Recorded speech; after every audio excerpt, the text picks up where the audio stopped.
అమ్మ నాన్న ఎవరైనా కానీ ఆలోచించేది ఒకటే, నా కూతురికి ఒక మంచి సంబంధం చూడాలి, వచ్చారు ఆ పాయింట్కి. ఒక మంచి పెళ్లి చేయాలి, ఒక మంచి అల్లుని తెచ్చుకోవాలి. అసలు ఎందుకు ఎంతమంది మీరు? ఐఎమ్ ద ఓన్లీ చైల్డ్ అండి. Only child. ఓకే. సో బాగా గారాబం అనుకుంటాం మమ్మీకి డాడీకి కూడా. అలాగే ముగ్గురం ఈక్వల్ గా ఉంటాం. నేను మా మమ్మీని గారం చేస్తాను, మా డాడీని గారం చేస్తాను. వాళ్ళు గారం అంటే ఏం లేదు, ఇట్స్ మంచి ర్యాపో ఉంది, ఫ్రెండ్స్ లో ఉంటాం అంతే ముగ్గురు. యా. సో ఎవరికైనా ఒక ఆశ ఉంటుంది అంటే సింపుల్ అంటే మిమ్మల్ని అలాగా సింపుల్ అండి. మన పెద్దోళ్ళు ఏం చెప్పి కళ్యాణం వచ్చినా కక్కు వచ్చినా ఆగదు. అట్లాంటి సందర్భం వస్తే అవుతుంది, అంతేగా నేను ట్రై చేయను. నాకు దాని మీద నమ్మకం లేదు. ఇప్పుడు సంవత్సరానికి ఒక 120 రోజులు దీక్షలోనే వెళ్ళిపోద్ది. ఐ స్టార్టెడ్ విత్ 41 days, అది కాస్త 120 రోజులు అయింది. ఇంకా సంవత్సరం అంతా ఇలాగే ఉన్నానంటే హాయిగా సన్యాసిలాగా సుఖంగా మనశ్శాంతిగా బతుకుతాను. ఓకే. అంటే లైఫ్ లో ఏమి గోల్స్ లేవా? గోల్స్ మీకు ఏమి అలాంటి అంటే అంటే పెళ్లి గిల్లి అలాంటివి కూడా గోల్స్ పెట్టుకుంటారు నాకు తెలియదండి. గోల్స్ అంటే నేను ఆ గోల్స్ గురించి కాదు, ఇలా ఉండాలి అంటే మనకు కూడా ఒక సంసారం ఉండాలి అనే ఏం లేదు, అలాంటిది ఏం లేదు. నా దృష్టిలో అది రియాలిటీ నుంచి పక్క తీసుకెళ్ళిపోద్దని. మన సోల్ పర్పస్, మనం ఎందుకు పుట్టాము, ఆ సోల్ పర్పస్ నుంచి పక్క తీసుకెళ్ళిపోద్ది అనే ఫీలింగ్. అంటే ఒక పిల్లని కానీ ఆ పిల్ల చుట్టూరే ప్రపంచం అంతా తిరిగి దీని గురించి ఆలోచించే బదులు ఎన్నో అనాథాశ్రమాలు ఉన్నాయి, చక్కగా సంపాదించి వాళ్ళందరికి ఇచ్చి వాళ్ళందరికి ఫుడ్ పెట్టి చారిటీలో ఉంటే బాగుంటుందని నాకు ఎప్పటి నుంచో నేను అదే చేస్తాను. చేస్తున్నారా ఇప్పటికీ? నాకు చారిటీ గట్టిగా చేస్తాను. సో నాన్నగారిది ఒంగోలు అని తెలిసింది, అమ్మగారిది వచ్చేసి రాజమండ్రి. సో నాన్నగారు అమ్మగారు ఇంటర్ కాస్ట్ మ్యారేజ్ ఏమన్నా? క్యాస్ట్లన్నీ ఎందుకండి? అంతేనా? అంటే ఒంగోలులో ఉంటే సేమ్ క్యాస్ట్ ఉండకూడదు అంటే ఫస్ట్ ఆఫ్ ఆల్ నాకు కాలేజ్ దాటేదాకా కూడా క్యాస్ట్ అనేది ఏంటో తెలీదు. ఏదో ఈ వారు ఆ వారు ఇలాంటి చెప్తే వెండమే తప్ప ఎవరిని అడిగితే ఐఎమ్ ఇండియన్ అని చెప్పుకునేదాన్ని. వాటి మీద పెద్దగా అవగాహన లేదా, లేదా అవగాహన అంటే అదంటే ఇంపార్టెంట్ కాదనిపించింది. అంటే పర్సనాలిటీ ట్రేట్స్ ని క్యాస్ట్ డిఫైన్ చేయదండి. 100%. ప్రతి క్లాస్ లోనూ మంచోళ్ళు ఉంటారు, చెడ్డోళ్ళు ఉంటారు. సో క్యాస్ట్ సంబంధం, అసలు సంబంధం ఏంటి? నీ పేరుంది, నీకు సర్నేమ్ ఉంది, చాలు. ఇంకా క్యాస్ట్ ఎందుకండి? అసలు దేనికి మనకు వస్తుందని నాకు అర్థం కాలేదు, ఇప్పటిదాకా అర్థం కాలేదు. సో దాని గురించి పట్టించుకోవడం పెద్ద వేస్ట్ అనమాట. సో ఇండస్ట్రీ గురించి చాలా మంది చాలా రకాలుగా బ్యాడ్గా చెప్తారు. సో అయినా కూడా సరే, ఒక మహిళగా మీరు ఎంత స్ట్రాంగ్గా ఉండాలో అలాగా వెళ్ళిపోతున్నారు. సో అయినా కూడా అలాంటి ప్రయత్నాలు ఏమైనా జరిగినాయి అని అందుకని అడగాల్సి వచ్చింది. మీకు జరగలేదు, నాతో ఉన్న క్లోజ్ ఫ్రెండ్స్ కూడా ఎవరికి లేదు అట్లాంటి జరిగినట్టు లేదు. చిన్నప్పుడు కూడా బాగా రెబల్ అంటగా? రెబలే, ఇచ్చి పడేస్తుండే అందరికి, అవసరం వస్తే ఇస్తాను.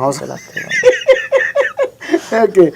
ఏదో నాకు తెలిసింది అంటే ఎవరో ప్రపోజల్ చేస్తే ఎన్ని జరుగుతూనే ఉంటాయండి. అంటే చిన్నప్పుడు ఇలాంటి గెటప్ లోనే ఉన్నారా ఆ ప్రపోజల్ చేసేటప్పుడు? లేదు, పోనీటైల్ ఉండేది. పోనీటైల్ యాక్చువల్లీ ఇంత దాకా ఉంటాయి. అప్పుడు అమ్మాయిలా కనిపించేవారు, వాళ్ళు టెంప్ట్ అయి ఉంటాడు అప్పుడు. వాడి కర్మ. ఓకే. సో ఇంకా ఇప్పుడు ఇప్పుడున్న టైంలో అయితే ఇప్పుడు ఎవరి దగ్గర నుంచి రాలే మీకైతే? ఇప్పుడున్న టైంలో కూడా వచ్చింది యాక్చువల్లీ. బాయ్ కట్ ఉంటే రాకూడదని ఏం లేదండి. అట్లా కూడా ప్రపోజ్ చేసిన వాళ్ళు ఒక 2-3 ఉన్నారు. మీ దగ్గర సమాధానం ఏం వెళ్ళింది వాళ్ళకి? జీవితం మీద ఆశ లేదా అని సమాధానం. అట్లేం కాదు, they are still my very good friends. అలాగని అంటే నాకు ఇంట్రెస్ట్ లేదని తెలిసింది. సో ఓకే, నేను ఒకటే చెప్పాను, నేను తప్పకుండా చేసుకునే దాన్ని, నీకంటూ నేను టైం ఇవ్వగలను, పుట్టబోయే పిల్లలకి నేను టైం ఇవ్వగలను. ఎందుకంటే స్కూల్కి వెళ్ళి ఆడు చూసుకుని వాళ్ళ మమ్మీ డాడీ ఈవినింగ్ రాగానే ఇంట్లో ఉంటారు, మీరు ఎందుకు ఇంట్లో ఉంటారంటే మన దగ్గర సమాధానం ఉండాలి. ఓకే, ఉండగలగాలి. ఆడు స్కూల్లో ఏమేం చేశాడు, ఏమేం జరిగినాయో అన్నీ ఆడొచ్చి షేర్ చేసుకునే అంత ర్యాపో ఉండాలి పిల్లలతో. అండ్ ఆ షేర్ చేసుకుందంటే ఇది ఇలా చేసావు, ఇది తప్పు నాన్న అని చెప్పగలగాలి, సరిదిద్దగలగాలి. లేకపోతే కనిబాడేయడం వేస్ట్ అండి. కనిబాడేసి మన పాటికి మనం డబ్బులు సంపాదించుకుంటుంటే వాళ్ళు సమాజంలో చీడపురుగులు తయారవుతారు. సో ఇప్పుడున్న పరిస్థితులలో అలాగ స్కూల్ నుంచి రాగానే వాడితో కొంత టైం స్పెండ్ చేసి ఈరోజు ఏం చెప్పారు నాన్న, ఎలా తిన్నావు నాన్న, ఎలా ఉన్నారు నాన్న, ఏంటని అని అడిగేంత టైము ఇప్పుడు తల్లిదండ్రుల దగ్గర ఉందని మీరు అనుకుంటున్నారా? అలా ఉంటే బాగుంటుందండి. అలా ఉంటే బాగుంటుంది. ఎక్స్పెక్ట్ చేస్తున్నారు. అలా నేను ఇవ్వలేను కాబట్టి నేను దాని జోలికి వెళ్ళట్లేదు. ఓకే. కానీ అలా ఉండాలండి. అలా ఉంటే అమ్మాయిని చూసి సొంగగార్చుకోవడం, ఈవ్ టీజింగ్లు, ఆ రేపులు ఇట్లాంటివి ఏమి ఉండవండి. అన్నీ స్కూల్లో జరిగినాయి. వాళ్ళు ఎదిగే వయసులోనే నాటేవన్నీ, బుర్రలో నాటేవన్నీ కరెక్ట్గా నాటితే ఓకే. అందరూ మంచిగా తయారవుతారండి. ఓకే. రెస్పాన్సిబుల్ సిటిజన్స్గా తయారవుతారు యాక్చువల్లీ. ఓకే. కన్నాం కదా, కనీసం ఓకే వాడు గాలికి పెడతాడు, వాడికి డబ్బులు ఇవ్వడం, నీకు ఎంత కావాలా ఇంత తీసుకోరా, మీ నాన్న దగ్గర ఇంత డబ్బులు ఉన్నాయి అని పెంచి వాడు అరగంటగా తయారయ్యి ఎందుకండి మన పాటికి మనం డబ్బులు సంపాదించుకొని ఆడి పాటికి ఆడి గాలికి పెరుగుతుంటాడు. అట్లా ఎందుకండి? ఈ విధంగా పెరిగిన మిమ్మల్ని తల్లిదండ్రులు ఎప్పుడు వారించే ప్రయత్నం చేయలేదా? ఈ విధంగా అంటే మీరు ఈ విధంగా ఉన్నప్పుడు ఇలా తయారవుతున్నప్పుడు మీరు మీ తల్లిదండ్రులు ఎప్పుడు మిమ్మల్ని వారించలేదా? అంటే ఏంట్రా నువ్వు అమ్మా ఇలాగా ఆడపిల్లలాగా ఉండాలి అట్లా అనేం లేదే. ఎందుకంటే నేను జీన్స్ అవన్నీ వేసుకుని మామూలుగానే ఉండేదాన్ని. ఓకే. ఆమె నా కాలేజ్ ఫంక్షన్స్ ఇట్లాన్నిట్లో చీరలు కూడా కట్టుకునేదాన్ని. నేను కట్టుకునేవారు. నేను 5 నిమిషాల్లో కట్టేసుకుంటా, పర్ఫెక్ట్గా కట్టుకుంటా.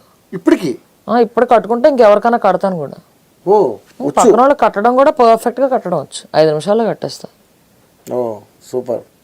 కామెంట్ చేయడానికి ఏం లేదు, నాకు ఇది కంఫర్టబుల్గా ఉంది, నేను ఇలా ఉంటాను అన్నాను. Okay fine fine.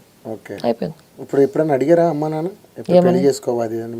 అలా ఏం అడగలేదు. మామూలుగా కూర్చోబెట్టి డిస్కస్ చేసుకుంటాం కదా. నీకేమన్నా I mean do you like someone, లేకపోతే ఒకసారి నా ఫ్రెండ్ ప్రపోజ్ చేసినప్పుడు డైరెక్ట్గా మా డాడీ మమ్మీ వాళ్ళతోనే ఫోన్ చేసి మాట్లాడాడు. మాట్లాడినప్పుడు కూడా తన ఇష్టం రా, నీ ఇష్టం అంతే అని చెప్పాడు. తను నాతో, నేనైతే డాడీ అడిగారు, ఏరా వాడు ఇలా అంటున్నాడు ఏంటి సంగతి ఏంటి అన్నాడు. అంటే లేదు నాన్న, లైఫ్ లాంగ్ నాకు అక్కడ ఫ్రెండ్ లాగే కావాలని చెప్పాను. లైఫ్ లాంగ్ అదే చెప్పా. నేను అడిగి అదే చెప్పబోతున్నాను, లైట్ తీసుకోరా అని చెప్పా. ఇట్లా చాలా క్యాజువల్గా మాట్లాడుతుంటారు. అంటే పెరిగిన తూగోజిల్లా వాటర్ అంటారు అది. అట్లా ఏం కాదండి, పెంపకం మీద ఆధారపడి ఉంటుంది. పేరెంట్స్ చాలా ఫ్రీగా ఉండి, అంటే మనం ఏది పడితే అది షేర్ చేసుకోవచ్చు ఇంకా అనే ఫ్రీడమ్ ఎప్పుడైతే పేరెంట్స్ ఇస్తారో అప్పుడు చాలా బాగుంటుందండి. పేరెంట్సే ఫ్రెండ్స్ అయిపోతారు మనకి, ఇంకా పెద్ద బయట వాళ్ళు ఎవరు అక్కర్లా. సో లక్కీగా నాకు ఆ ఫ్రీడమ్ మా పేరెంట్స్ ఇచ్చారు. సో ఏదైనా షేర్ చేసుకుంటా. ఎంత మంచి థాట్ కానీ పిచ్చి థాట్ కానీ తప్పని చెప్పేయడమే. రిసీవింగ్ ఎలా ఉంటుంది అక్కడి నుంచి? రిసీవింగ్ కూడా అలాగే ఉంటుంది. ఏమన్నా పిచ్చి థాట్ ఏమన్నా సిల్లీ థాట్ ఏమైనా చెప్పాను కూడా నవ్వేసుకుంటాం. పోరా గాడిద అంటాడు మా నాన్న, గాడిద పుడుతుంది అంటాను నేను. అలాగే లైట్ మూమెంట్తో అలా వెళ్ళిపోద్ది అంతే.